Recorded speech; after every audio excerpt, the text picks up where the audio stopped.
Welcome back, everybody, to another Growth Support Conversation. My name is Neil, and today I'm joined by Stacy Justino to talk about support OKRs and getting your team involved. I think it's going to be great. It's timely for the beginning of the quarter, and really setting your team up for success to take on initiatives is a really cool opportunity. Before we dive into the topic, though, Stacy, do you want to introduce yourself, where you're coming from? Yeah, so I have been a support leader for I guess almost 15 years, which kind of seems wild to say. I started out as a customer support rep. Didn't necessarily think support would be my career, but became a team lead and realized that all the things I loved about being a teacher, I was a teacher in South Korea for 2 years and thought that was going to be my career path originally. All the things I loved about being a teacher that were so rewarding, helping people unlock their passions, get unstuck when they're stuck on something. I got to do as a team lead, but I had the ability to sort of tackle new and challenging problems since I was working in tech. Eventually became the head of support. Was responsible for training and onboarding, emerging businesses. All of the things, and then made my way into a director of customer happiness role at Wistia, where I made my transition into SaaS support, which I've been doing for the past 6 or 7 years. Nice. Very exciting. I think the rep to lead and management style and kind of track is a very common one that people can relate to. And it's just a journey that's like you get to be able to take on so much. Is there a kind of a transition point where you were like, okay, well, we need to really start setting goals and start setting like forward-looking things for my team rather than just being reactive? Yeah, so that when I really kind of first started having those moments was when I was at Wistia. A lot of things the team wanted to tackle, and we tried a few different tactics in the past. Brainstorming all the things we want to work on, and then prioritizing them, voting on them, and then narrowing it down. But what I really realized was sort of not making us successful in actually delivering on those things was folks didn't have a lot of experience managing projects. So most of those projects would get managed by myself, the managers on the team, and then maybe some of the senior people on the team. But even those senior people on the team didn't really have that project management experience. And I think the biggest hurdle of us actually, achieving the goals we set out to achieve each quarter or half year was that, in support, your number one priority is getting back to customers, right? Getting them back to being able to use your product, get value out of your product, work with engineering to get things fixed that are blocking your users. And so when you don't have sort of a good process or workflow for, keeping those projects, those OKRs front of mind, they get pushed to the wayside. And then you have maybe the last couple of weeks of the quarter, you're like, oh no, we set out to do X, Y, and Z. We're like halfway through this one. Well, nope, We're here now. And you're scrambling to sort of try to deliver because, a lot of times your OKRs influence performance, salary increases, promotions. So, we're kind of, I was tired of sort of running in that hamster wheel and then mad dash scramble at the finish line to try to deliver something. So I was like, well, what we're doing isn't necessarily working. So let's figure out, well, why does this keep happening? And sort of how can we rework how we develop our OKRs and set milestones and sort of make sure we're making incremental progress on them throughout the quarter so that it isn't this mad dash at the end, or we're like, well, guess we're not going to finish this quarter. So that's kind of how we went through. And I think it really came down to teaching the team about project management and then setting in like regular meetings and stuff so that people had regular checkpoints to like share their work and get help, right? Because I think one of the biggest things is people were working on it like individually, thinking of like, I own this project, I have to be the one who does most of the work, and that's actually not the truth. And then so not getting input or help or guidance earlier on, which I think was one of the biggest sort of hurdles in my experience. Yeah, I think there's a lot to dive into there. I mean, one, like a couple of challenges with OKRs themselves, and especially in the support context. Before I ask that particular type of a question, for those who don't know, OKRs is objectives and key results, the inspirational and the guided goals that you're actually really working towards, and the outcomes that you really want to have, and then the key results or the specific measures that you really have as very, very key SMART goals is the measure of success. So we're successful in this objective when we do X, Y, and Z, and the OKRs, they all boil up to the company objectives and strategies and goals. One of the things that I've found is really challenging, what you mentioned, is like, yeah, not only do the team maybe not have the project management experience where they're really making sure that everything is on pace, but also just the simple like reactionary nature that is a lot of support teams. How do you find the balance between getting your team engaged on board and having the room to do those projects versus managing their time in the queue and really, really dealing with the more higher level things?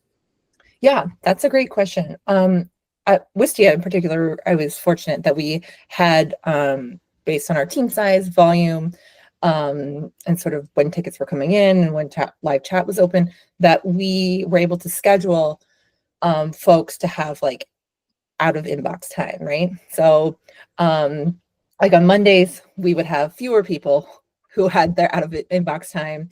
And then Tuesday, Wednesday, Thursday, more of the team. And then Friday had a few less people who had their out of inbox time. So we made sure that people had dedicated time to work on these projects, which was definitely very helpful. Sometimes we would not have that out of inbox time. So if we had a 4-day week because we had a holiday on a Monday, we'd say, hey, there's no out of inbox time this week because we only have 4 days. We really have to make the most of those 4 days because we didn't have weekend coverage there. So, but we were able to make it work. I would say that 80% of the time, folks were able to keep that time carved out to work on OKRs or other things that they wanted to work on during that time. Nice. I mean, you got to find the balance, right? That people can't be in the queue 24/7 all the time, and that's the only thing that they're doing, and you do need room for that and space. So when you are developing those OKRs, making sure that they also have the room to deliver on them is super important. And when you talk about the project management skills and developing those, how did you go about helping your team to actually structure that in a better way and develop those skills? Yeah, well, we developed some internal resources, right? Like we had sort of a project proposal, internal resource that kind of gave sort of the why around it and sort of then the sort of framework for doing so. And so that would be if somebody wanted to pick up something ad hoc, but we've used that sort of as the basis of leading up to sort of our planning process. And we used, some sort of project planning software. I think at one point it was Asana, and then I think we might have moved to something else, but, using sort of that structure of a board with the different stages of where a project or the OKR might be at. And so we had sort of this initial step of people just putting in all their ideas, right? Like, hey, this is something. First, I guess to take a step back, clarifying like what are our key focuses for our department and to help the company achieve its goals. And so making sure everybody kind of understood what those are, right? Maybe CSAT might have been something that was like we wanted to focus on, or increasing our efficiency, right? We want to improve our first reply time. So that's sort of this larger sort of objective, and then making sure everybody understood the why. We're not doing it just to make this number better. We're doing this because decreasing our first reply time allows us to get back to customers faster, which allows them to get back into using our product more quickly, which helps our company achieve its like business goals. And so making sure that I think first everybody has a clear understanding of what the company's goals are, and then what our sort of broader objectives and how those directly impact the company's goals. Because I think then it's just a little bit more motivating, and it helps them come up with their ideas a little bit easier.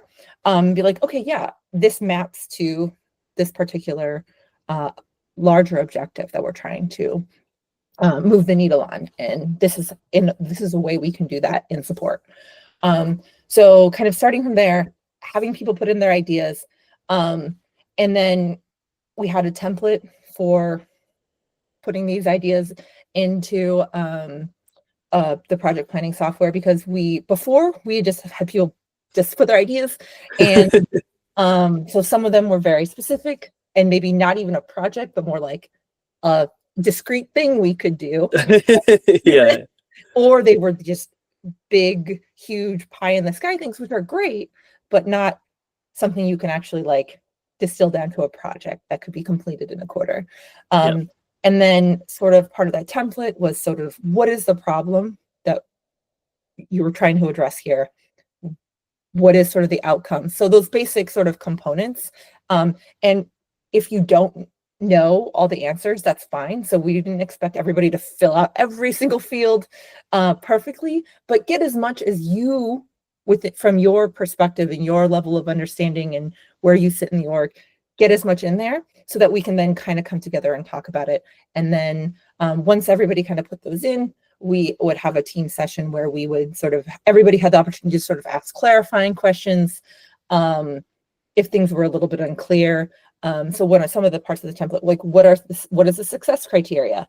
What are sort of the like components of this project, right? So we had people break them down into like milestones.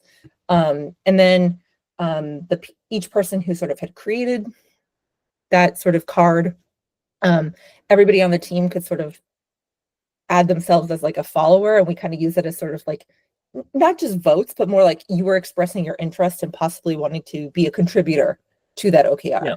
Yep. And as the person who kind of submitted the idea, how many people do you think this might take to actually deliver on this work? So those sort of parts were good for us to be able to determine like, what is the scope and like how much work is this project going to take? And like, okay, knowing how many people we have on our team, knowing what people are interested in with projects, we were able to basically sort of prioritize the work and help folks be able to like start working on like, okay, what questions do you need to answer to be able to, you know, write up an OKR and then sort of start to work on it. I mean, that seems like a very solid, like really getting the team on that ideation part of like, hey, how can we actually reach these? What are we actually going to do? And then being able to build it and give them the tools. I know that for my team as well, we have ideation boards and we have a how to submit an idea, and it's a big template, and it also has the, exactly like give the context. What's the problem that you're trying to solve? What is like the actual kind of lift that you think it would take, and exactly the similar thing. So I definitely agree. This is a really great way to make sure that they have at least the structure. Mm-hmm. I found that one of the more difficult parts of getting the team to get the ball rolling was like, okay, but we just don't know how to go about submitting ideas. Like we have a lot of them, sure, but like how do we actually do it and go from there? So it's really great to give them that structure and be able to build around it and things like that. When it came to the actual like creating of the OKRs, obviously you have the top level business objectives. You're trying to boil them down. How much do you involve your team in the actual creating of the key results themselves rather than just the ideas? I mean, it depends on sort of the OKRs, because some of the OKRs like were, you know, things that like, oh, this is something that has to get done this quarter because of some business dependencies, something's coming out, or we really, this is sort of an area of growth for our team that needs to be focused on. Yeah.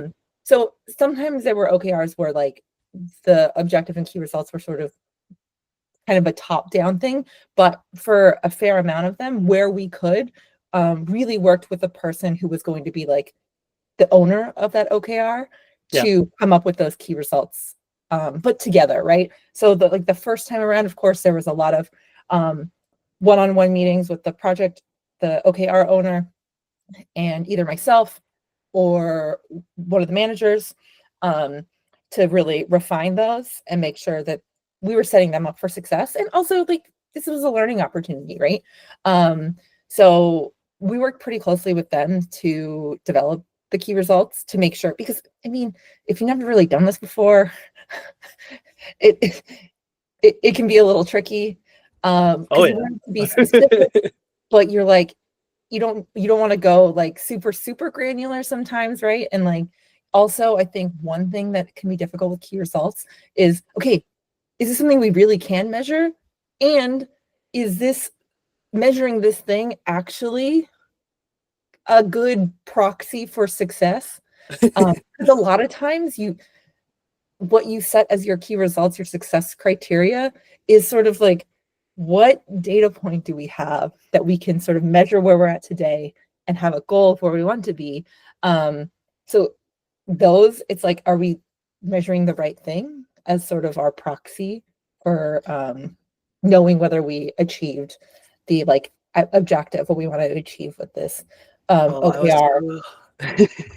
I was having this conversation today of like, because we had our OKR session today, so we were going through everything and everybody was presenting it and kind of soundboarding and sparring on the actual success criteria, which is really like, okay, we really need to push it to make sure it's refined and everything. And some of the OKRs actually ended up becoming those initiatives or bets instead of the actual key results, because it was like, okay, but what's the outcome that you're trying to actually get out of that? Oh, okay, so it's actually that thing and not the actual initiative that you initially thought it was going to be. And I love what you say, like, you want to be broad enough to give flexibility and room for people to bring initiatives and experiment a bit, but also specific enough to keep the direction. I think finding that balance of like, okay, how specific or deep do you go versus keeping it a little bit more broad so people have room for experimentation is such a fine and tricky balance if you've never done it before. And then depending on what the objective is, right? What the project is, sometimes key results are actually like hard deliverables. And some of them is like, hey, this is where first reply time is today, and this is where we want it to be. So oftentimes I think the best ones are sort of a mix of both, because like the metric is sort of like how, or we're like gauging like, okay, did we actually move the needle on this thing we wanted to move the needle on? But there should be hard deliverables. And I think sometimes it's good to put those in the key results too. So like, no, at the end of this, we want to have X, Y, and Z documented in wherever your internal document source is. We want to have this process updated. So there could be a mix of both, right? Like overall, like when you're reporting this more broadly, you're going to probably focus on sort of those like metrics and numbers, right? But in terms of like the key results, like, you know, updating a process or introducing a new process or documentation, those are the things that are going to persist afterwards. So I think it's important to put those in as key results, the things that you're actually going to deliver. Yeah, we have. I give a very specific example from one of ours is where we're rolling out voice of the customer. So we really want to get the team involved and actually building the cadences around sharing that customer feedback and becoming that voice for them. And one of our key results is in order to reach our objective of sharing customer insights, we really want to have a minimum of 3 product improvements that were driven by customer feedback provided by the support team. Which is hey, we want to get to that specific number. And then the supporting one for that as well is, okay, we want to have a consistent rhythm and cadence like in place. Yep. So it's that deliverable of like, okay, we have this in place. It should roll up into that specific key result. Exactly. So we want to have both of them to provide that visibility and be able to craft it as well. Yep. I think that's extremely important. That key results around wanting to have those product improvements, that reminds me of one other thing that I didn't mention in sort of that planning part is like, what are the blockers? Like, what are the blockers that we know today? So that, because sometimes that will be the thing that makes you realize, oh, we actually cannot necessarily You're extremely dependent on product engineering. Extremely dependent on something that we don't fully control. But then that could also give you an idea for maybe a different OKR. Like, okay, this is kind of a consistent blocker for us. So is there an OKR where we can maybe make this less of a blocker in the future, or, improve in this area so that it, is not as much of a hurdle the next time we do this planning exercise. So I think sometimes when you're writing, coming up with these ideas and maybe you do have hard blockers, you're like, okay, well, maybe that's actually a really fruitful area for us to kind of come up with an OKR on. Because we may not be able to remove it completely, but if we come up with an OKR that's sort of around making it less of a blocker or finding a different sort of way to work around whatever that blocker is, I think that's another like rich area for potential OKRs. Oh yeah, definitely. I mean, you talked about a couple of things throughout this as well, because you've mentioned first response time as a metric as a couple of times. Say we want to go from X first response time to Y, for example. How are you taking the gamification into account a bit when you're creating these kind of key results? Because if you say like, "Hey, we want to reduce first response time from X to Y," and then somebody's like, "Okay, I'm just going to say hi to all of them," and then that's it. First response. Good. How do you kind of keep measurements on that when, or at least maybe reframe my question? How do you find the balance between the really outcome you're trying to get versus just the activity of the gamifying the metric? Yeah, that's a great question. I think in that case, like for first reply time in particular, when it came to developing an OKR around it, is I spent a decent amount of time trying to figure out like why are we not meeting our first reply times? And in this specific case, it wasn't that we weren't meeting it on a monthly level. We were meeting it fairly well, but then I dug into it week by week, and we were meeting our first reply time 2 out of 4 weeks, sometimes 1 out of 4. And then I was like, okay, what about these weeks? Cause that. And it was basically like we on weeks where we did not attack the queue or on a Monday, since we only worked Monday through Friday, Yeah. it was almost impossible to make up enough to bring that down to where we want it to be. So Yeah. when I was thinking about the OKR, I was like, okay, well, let's focus on sort of consistency. So it wasn't so much like bringing down average first reply time. It was around like being able to meet our first reply time goal 3 out of 4 weeks a month rather than 1 to 2. So thinking about the actual root cause of what was driving this inconsistency and having the objective be around being more consistent rather than just meeting our monthly goal. So I think framing it that way was around like what the problem was. So focusing on what the problem we're trying to solve rather than like the metric we're trying to move, right? Because if you're only focusing on, we're just trying to increase CSAT by 10% or whatever, like kind of going back to when you're thinking about OKRs, like that's why it's a key result, right? That's not, it's not the objective. So making sure that the objective is sort of like, what is the problem we're we're we're solving? This is our goal is to solve this problem. Yeah. Because I think if you focus on like we're just trying to drive this down, then you are encouraging behaviors that may actually get you that key Harm. result, but are not actually it could be harming or are not really addressing the actual problem you're trying to solve. Yeah. So really, like making sure that they understand the purpose behind, or the overlying objective of why you're trying to do it, and creating that consistency around telling the same story of really what it's driving, rather than just, hey, we just want the number down. Like that's just a whole different thing to do. I love that you talk about consistency, because one of the biggest things with OKRs that I've run into in the past when we've initially started to roll it out, or when I was learning it, is like, okay, we set up our OKRs, we're really excited about it, we're gonna go, we got a lot of ideas.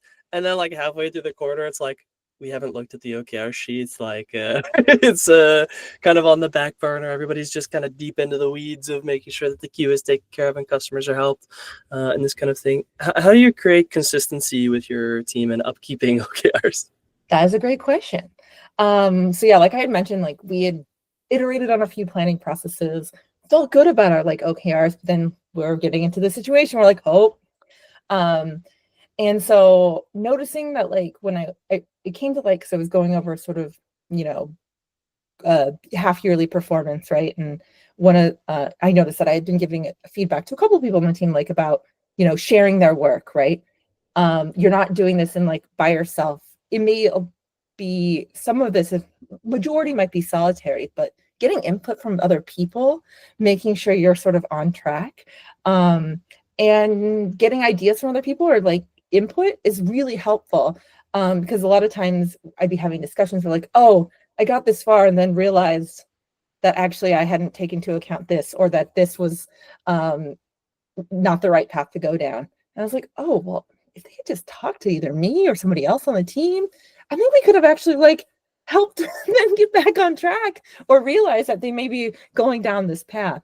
Yeah. And since I was having this conversation with a few people on the team, I was like, okay, well, we need to have some sort of forcing function, some mechanism in place that gets people talking about the things they're working on. We tried to do it in our whole team meetings. That really wasn't effective. It became status updates, right? So we already had a meeting with all of our senior support engineers, right? So I was like, okay, why don't we alternate? So one week it's just like senior support engineers having their meeting to talk about the things they're working, like there's their team, sub-team meeting. Yeah. But alternating from that, we're going to repurpose that time and I called it a show your work meeting. So, everybody who was an owner of one of the OKRs would come to this meeting, we have an agenda, you kind of briefly put sort of a status update. What are the kind of things you accomplished since the last time we met? What are the things that you need help with, have questions about? And then what are those current blockers, and then sort of, are you kind of on track, right? And so everybody would kind of go through, not almost every single meeting, somebody else in the room would ask some really good questions that would sort of, get the person who owned that OKR thinking about things in a way maybe they hadn't really considered. And then when they were needing feedback, they already had this place every 2 weeks that they could be like, hey, I'm kind of stuck on this when it comes to this milestone we're trying to like work towards. And most of the time we could get the person unstuck and ask some of those questions that maybe they hadn't considered, like I said. And it was very effective because we that first quarter we implemented that, we ended up hitting all of our OKRs. Hey, nice. Solid. It seems like a pretty good process. I think I'm gonna have to steal that one for sure. I mean, it was very effective. It's very My effective. brain is already like, we're doing it. I love that. I think it's there. One of the things that I've tried in the past was having an OKR champion, so somebody who was actually responsible for the process of coordinating everybody and making sure that everybody was upkept, and that we had the full overview of everything upkept as well.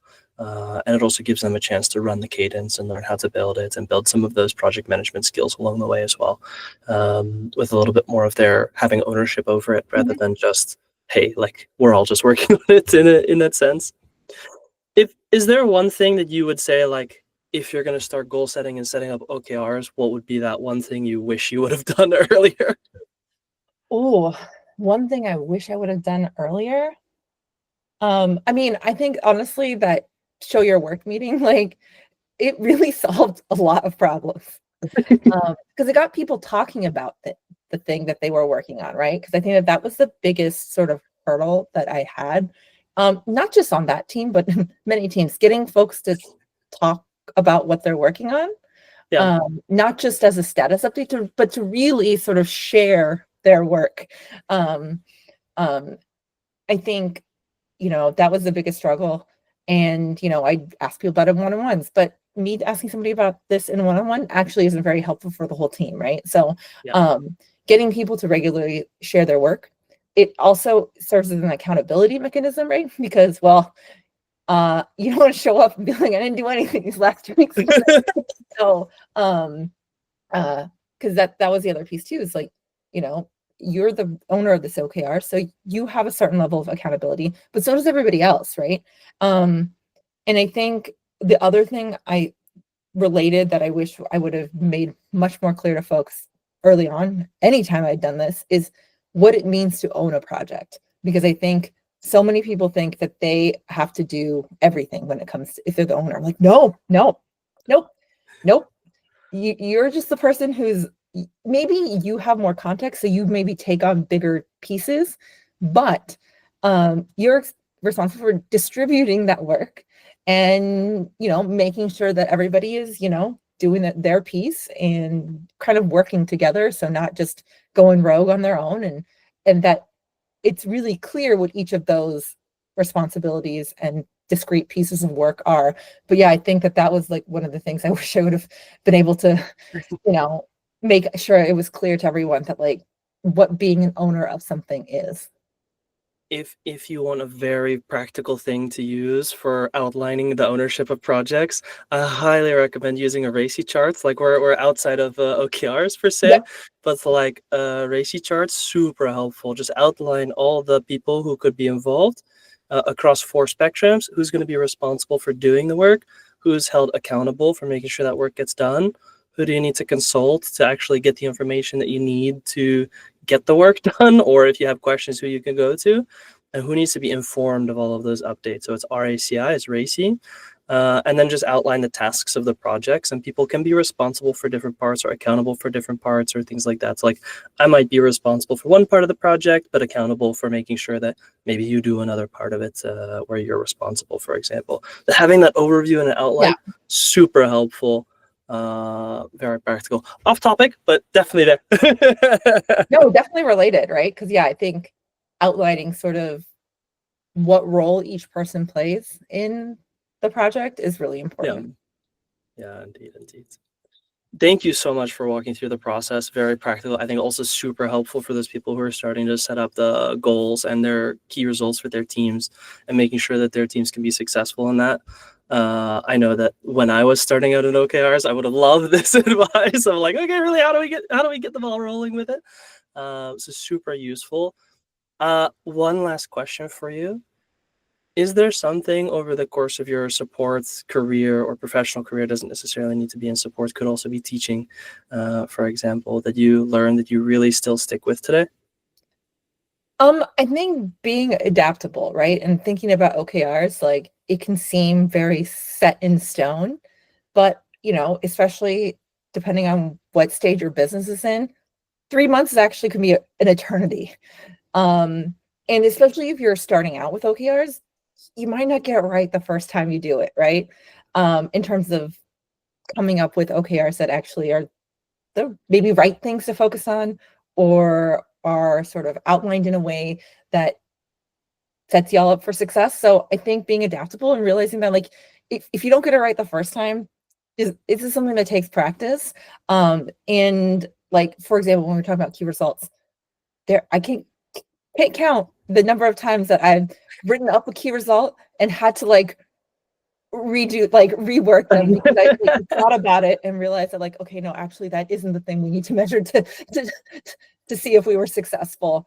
Or so if priorities change, like you can be like, hey, we're going to stop working on this one, or we're going to sort of rework what the overarching objective and the key results are because like things have changed or context has changed. And I think that flexibility and adaptability is so important, I think in any role, but especially in support. And I think whenever you're talking about something that has like a defined framework, it could be easy to forget to be flexible and adaptable. 100%. Like just because it's a framework doesn't mean it has to be built exactly the same. Like you need to adapt it to your situation is so important. Thank you so much for sharing your experience. I really appreciate it. Is there a place? Oh, of course. You're welcome anytime, Stacy. Is there a place where people can reach out to you if they have any comments, questions, or like to connect with you? Yeah. You can find me on LinkedIn, Stacy Justino. I think I might be the only one. And you can also go to my website, doublejumpenterprises.com. That is my career coaching website. Nice. Well, thank you again so much. I really appreciate it. Awesome. Thank you.